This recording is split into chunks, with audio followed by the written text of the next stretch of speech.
Hello guys, welcome back to solution Mitra. So दोस्तों, आज का हमारा क्वेश्चन सेट थ्योरी का प्रैक्टिकल जो क्वेश्चन होते हैं वहाँ से लिया गया है। सेट थ्योरी के जो प्रैक्टिकल क्वेश्चन होते हैं वो किस प्रकार से पूछे जाते हैं यहाँ पे आप देख सकते हो।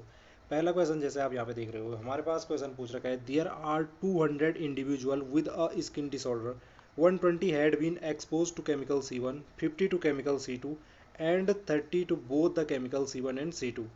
सो सबसे पहले क्वेश्चन आप समझिए कि हमारे पास 200 जो इंडिविजुअल हैं, 200 व्यक्ति हैं, उनका हमें डाटा दे रखा है जिनको कि क्या है, स्किन डिसऑर्डर है। उसमें जो 120 हैं वो केमिकल C1 है उसके लिए एक्सपोज है, यानी वो C1 जो केमिकल है उनकी जो स्किन है उस पर क्या करता है, रिएक्शन देता है या कुछ इस प्रकार से। और जो 50 टू केमिकल C2 और जो ये 50 हैं इनमें से, वो केमिकल C2 जो है उसके लिए एक्सपोज है, यानी कि वो केमिकल C2 उनकी स्किन पे क्या करता है, इफेक्ट डालता है। And 30 to both the chemical C1 and C2, और 30 ऐसे हैं इनमें से जो केमिकल C1 और C2 दोनों उनकी स्किन पे क्या करता है, इफेक्ट करता है, केमिकल C1 भी और केमिकल C2 भी। तो यहाँ पे अब ये पूछ रहा है कि find the number of individual expose to. हमें क्या क्या फाइंड करना है, हमें उन व्यक्तियों का नंबर फाइंड करना है जिन पे कि, जैसे पहला है कि केमिकल C1 से तो इफेक्ट होता हो लेकिन केमिकल C2 से ना होता हो। केम जैसे दूसरा पूछ रखा है, केमिकल C2 से इफेक्ट होता हो लेकिन केमिकल C1 से वो कुछ भी इफेक्ट ना होता हो उनकी स्किन पे। और तीसरा पूछ रखा है कि केमिकल C1 और केमिकल C2, और ऐसे कितने हैं जिन पे या तो केमिकल C1 से होता है या क्या होता है, केमिकल C2 से ही होता है। तो देख रहे हैं सबसे पहले क्या क्या पूछ रखा। तो सबसे पहले देखो यहाँ पे आपको जो हमारा सेट थ्योरी है उसमें आपका जो वेन डायग्राम है उसका कॉन्सेप्ट पता होगा तो ये और भी आसान हो जाएगा वेन डायग्राम से करने में। कैसे, सबसे पहले देखो हमारे पास क्या क्या दे रखा है, मैं दे रखा है 200 इंडिविजुअल का डाटा दे रखा था। तो हम जो हमारा यूनिवर्सल सेट होता है, NU से दिखा देता हूँ मैं। NU यानी कि नंबर ऑफ यूनिवर्सल, यूनिवर्सल जो हमारा डेटा है उसका नंबर क्या है। जैसे यहाँ पे यूनिवर्सल जो हमारा सेट बनेगा वो 200 का बनेगा, 200 का बनेगा क्योंकि हमारे पास 200 इंडिविजुअल का डेटा दिया गया है। तो यू जो होगा यूनिवर्सल सेट यहाँ पे 200 हो जाएगा। एन यानी कि नंबर ऑफ यूनिवर्सल जो भी एलिमेंट है वो कितने हैं, तो 200 है। तो यूनिवर्सल एलिमेंट हमारे पास 200 हो गए क्योंकि 200 इंडिविजुअल का दे रखा है। तो यहाँ पे अगर मैं वेन डायग्राम बनाना चाहूँ तो ये कुछ इस प्रकार से ऐसे हम बना देते हैं, एक रेक्टेंगल बना लो आप यहाँ पे इस प्रकार से। और यहाँ पे हम क्या कर देते हैं, कोने पे 200 लिख दिया, यानी कि 200 जो हमारे एलिमेंट हैं वो हमारे यूनिवर्सल सेट में है, यानी कि जो ये पूरा का पूरा रेक्टेंगल है ये 200 एलिमेंट को रिप्रेजेंट कर रहा है। अब यहाँ पे क्या क्या कह रखा था, 120 had been expose to chemical C1, ठीक है। जो हमारे केमिकल C1 पे एक्सपोज होते हैं उनको हमने ए से डिनोट किया, और जो हमारे C2 पे एक्सपोज होते हैं उनको हमने बी से डिनोट किया, ए और बी से डिनोट किया उनको। यानी कि मैं यहाँ पे कहूँ number of a, number of a यानी कि केमिकल C1 के खिलाफ मतलब C1 पे जो एक्सपोज होते हैं उनका नंबर कितना है। तो 120 ऐसे हैं जो केमिकल C1 पे जो जिनकी स्किन क्या होती है, एक्सपोज होती है। तो क्या हो गया, 120 हो गया नंबर ऑफ ए। ऐसे ही नंबर ऑफ बी, यानी कि ऐसे कितने इंडिविजुअल हैं जो केमिकल C2 के लिए एक्सपोज हैं, तो वो हैं 50। तो ये हो गया हमारा NB 50। अब यहाँ पे देखो, इनको आप अगर मुझे वेन डायग्राम में रिप्रेजेंट करना है तो कैसे करता हूँ, इनको मैं इस प्रकार से, जो हमारे स्क्वायर सॉरी ये सर्कल होते हैं उनसे नोट कर देते हैं। ये हमारा ए सर्कल है, ये हमारा बी सर्कल है। ए यानी कि जो केमिकल C1 के लिए एक्सपोज हैं, और बी यानी कि जो केमिकल C2 के लिए एक्सपोज हैं। और यहाँ पे एक चीज़ और पूछ रखी थी, 30 ऐसे भी हैं जो कि केमिकल C1 के लिए भी एक्सपोज हैं और C2 के लिए भी एक्सपोज हैं।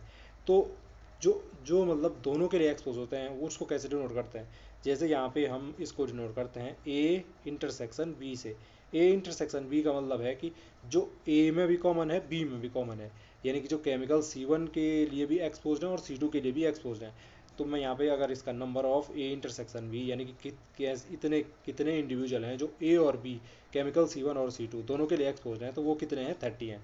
तो ये जो इनिशियल डाटा है क्वेश्चन में दे रखा है वो हमने यहाँ से आप देख सकते हो कि हमने उसको दिखा दिया है और वेन डायग्राम भी उसके लिए बना दिया है। अगर मैं यहाँ पे NA की बात करूँ तो NA कौन सा हो जाएगा, NA हो जाएगा ये ए वाला जो भी सर्कल है ये पूरा का पूरा हो जाएगा, उसमें ये वाला भी आ रहा है। मैं चलो कलर चेंज करके बता ही देता हूँ आपको, इसमें ये वाला भी आ जाएगा।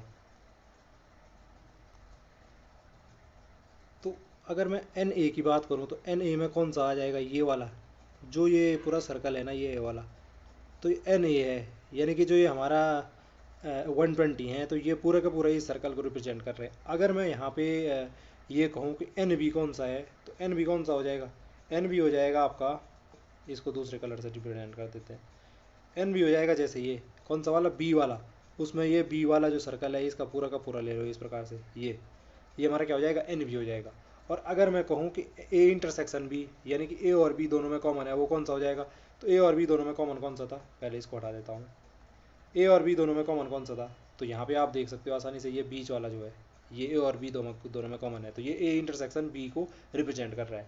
तो ये हमारा 30 है, जो यहाँ पे अगर हम नंबर के हिसाब से देखें, और बी यानी कि पूरा का पूरा ये 50 है, ए यानी कि ये पूरे के पूरा जो ये सर्कल डिनोट कर रहा था वो 120 है।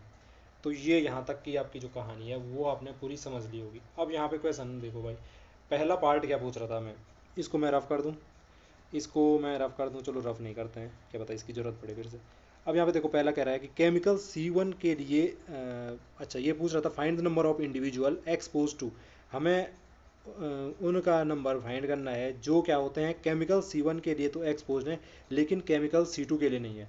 अब यहाँ पे देखो ए वाला जो हमारा सर्कल है वो हमारा वो हमारा दिखाता है कि जो C1 के लिए एक्सपोज थे, केमिकल C1 के लिए एक्सपोज थे ना, ए हमने यहाँ पे पहले ही कहा था, ए हमने पहले ही कहा था आपको, ए हमारा केमिकल C1 के लिए जो एक्सपोज है वो डिनोट कर रहा है, और बी हमारा केमिकल C2 के लिए जो एक्सपोज है वो डिनोट कर रहा है। तो अब यहाँ पे देखो मुझे पूछ रहा है कि केमिकल C1 के लिए तो एक्सपोज्ड हैं वो, लेकिन केमिकल C2 के लिए एक्सपोज ना हो, ऐसे कितने लोग हैं। तो यहाँ पे देखो मुझे अगर निकालना है तो सीधी सी बात है यहाँ पे कि मैंने पहले ही कहा था आपको, ए यानी कि केमिकल C1 के लिए एक्सपोज कौन से हैं, जो ये ए वाले के अंदर है, ये पूरे के पूरे, ये पूरे के पूरे, ये पूरे के पूरे। अब यहाँ पे पूछ रहा है कि मुझे ऐसा फाइंड करना है कि केमिकल C1 के लिए तो एक्सपोज्ड हों वो, लेकिन केमिकल C2 के लिए एक्सपोज ना हो। अब यहाँ पे देखो हमारा जो ये ए वाला डाटा है, यानी कि केमिकल C1 के लिए जो एक्सपोज हैं उसमें से ये इतने अगर मैं देखूँ यहाँ पे, इसको थोड़ा हटा देता हूँ, ये इतने देखूँ इस वाले ए वाले गोले के लिए अगर मैं देखना चाहूँ, तो ये वाला ये इतना जो हिस्सा है ये, तो ये बी वाला है ना, ये बी वाला भी है इसमें। तो अगर मैं इसको हटा देता हूँ तो फिर मेरे पे क्या बच जाएगा, इसको हटाते ही मेरे पे क्या बचेगा, इस ए वाले सर्कल में से अगर मैं इसे हटा देता हूँ तो फिर मेरे पे क्या बचेगा, फिर मेरे पे ये वाला बच जाएगा हिस्सा, ये वाला। तो ये देखो ये प्योर क्या हो जाएगा, ये प्योर वो व्यक्ति हो जाएंगे जो क्या है केमिकल C1 के लिए एक्सपोज हैं। इसमें देखो जो बी के लिए एक्सपोज थे हमारे, उनको मैंने हटा दिया है, तो यहाँ पे ये क्या बच रहा है, प्योर वो हमारे व्यक्ति बच रहे हैं जो सिर्फ क्या है केमिकल C1 के लिए एक्सपोज हैं। तो अगर मैं यहाँ से डायरेक्ट करना चाहूँ इसको, तो कैसे हो जाता है ये, मैं क्या करता यहाँ पे आपका, चलो यहाँ पे बता देते हैं। तो क्या हो जाता है, ये मेरे जो केमिकल A1 के लिए एक्सपोज हैं वो है हमारे 120, उसमें से मुझे हटाने हैं क्या, ये इतना हिस्सा हटाना है, और ये इतना हिस्सा हमने कहा था ये क्या किसको रिप्रेजेंट करता है, ए इंटरसेक्शन बी को रिप्रेजेंट करता है। और ए इंटरसेक्शन बी यानी कि जो ये इतना हिस्सा है ये कितने इंडिविजुअल थे इस हिस्से के लिए, मतलब डिनोट हो रहे थे वो 30 थे। तो इस 30 को मैं हटा देता हूँ यहाँ से 120 में से, तो ये कितना बचेगा हमारा, 130 हटाते ही 90 बच जाएगा। तो 90 कौन से हैं, ये 90 कौन से आगे, जो ये आगे नंबर ऑफ इंडिविजुअल, ये 90 ये वाले बच गए जो सिर्फ ए के पार्ट है, उसमें बी वाला जो पार्ट है वो नहीं है। तो यानी कि 90 ऐसे व्यक्ति हैं जो हमारे क्या हैं केमिकल C1 के लिए एक्सपोज्ड हैं, लेकिन केमिकल C2 के लिए एक्सपोज्ड नहीं होते हैं।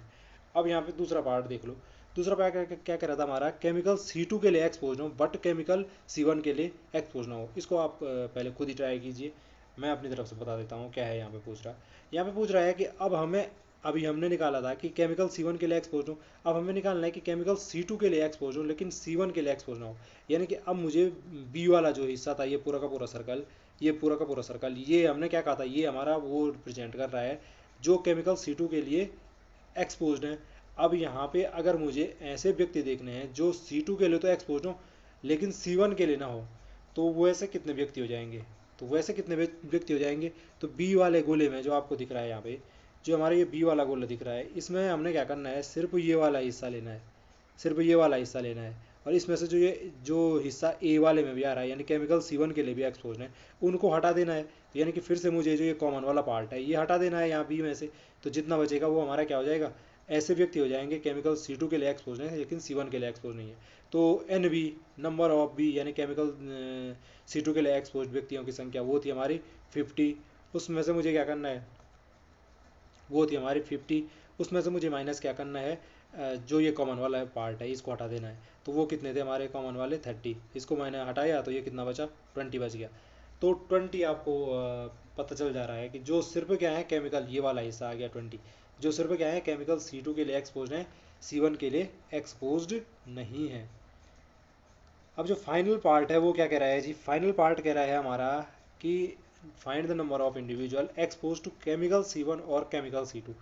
अब ये अच्छा क्वेश्चन है, यहाँ पे देखो और आ गया, इस पे ध्यान देने वाली बात है। और तो ये क्या कह रहा है कि केमिकल C1 के लिए एक्सपोज हो या हमारे क्या हो C2 के लिए एक्सपोज हो। यहाँ पे ये बहुत ही अच्छा है, बात कह रहा है कि या तो भाई वो A के लिए एक्सपोज हो या B के लिए एक्सपोज हो। A यानी कि केमिकल C1 या केमिकल B यानी कि केमिकल C2। तो या तो वो A के लिए ही एक्सपोज हो जाए या B के लिए ही एक्सपोज हो जाए। ऐसे व्यक्तियों की संख्या फाइंड करनी है। तो कैसे फाइंड करोगे, कैसे फाइंड करोगे आप यहाँ पे गौर कीजिए, मुझे ऐसे व्यक्ति देखने हैं जो या तो ए के लिए ही हों या बी के लिए हों। तो यहाँ पे जो होगा ए के लिए, देखो प्योर ए के लिए कौन से हैं ये वाले, प्योर बी के लिए कौन से हैं ये वाले, और जो ये वाले बीच के थे ये क्या आ रहे थे, ये हमारे ए के लिए भी थे बी के लिए भी थे, यानी C1 के लिए भी थे और C2 के लिए, दोनों के लिए क्या है एक्सपोज थे दोनों केमिकल के लिए। तो ये देखो हमने, अगर मैं देखूँ एक बार मैंने ये वाला हिस्सा ए में भी गिन लिया होगा, अगर मैं सिर्फ देखना चाह रहा हूँ कि केमिकल C1 के लिए कितने एक्सपोज हैं, तो उस टाइम मैंने क्या किया है, उस टाइम मैंने ये वाला सर्कल लिया है, तो उस टाइम एक बार मैंने ये कॉमन वाला हिस्सा यहाँ पे गिन चुका हूँ। ऐसे ही मैं अगर सिर्फ देखना चाहूँ कि C2 के लिए कितने एक्सपोज थे, तो C2 के लिए क्या हो गया, ये पूरा पूरा सर्कल हो जाता। तो उसमें मैंने देखो फिर से ये कॉमन जो ये पार्ट है ये फिर से गिन लिया है, यानी कॉमन पार्ट मैंने 2 बार गिन लिया है। तो अगर मैं देखना चाहूँ कि जो ए और बी हैं इन दोनों में से किसी भी एक के लिए एक्सपोज जाए, क्या या तो केमिकल C1 के लिए हो या तो केमिकल C2 के लिए हो, तो वो वाला केस है जो वो हमारा क्या कहलाता है, उसको हम डिनोट करते हैं NA यूनियन B से। किससे डिनोट करते हैं, A यूनियन B। या तो वो केमिकल C1 के लिए एक्सपोज हो या हमारे केमिकल C2 के लिए एक्सपोज हो। तो इसकी जो वैल्यू आएगी वो हमारी क्या आ जाएगी, NA plus NB minus NA intersection B। और वो यहाँ इस वेन डायग्राम से भी आप आसानी से देख सकते हो।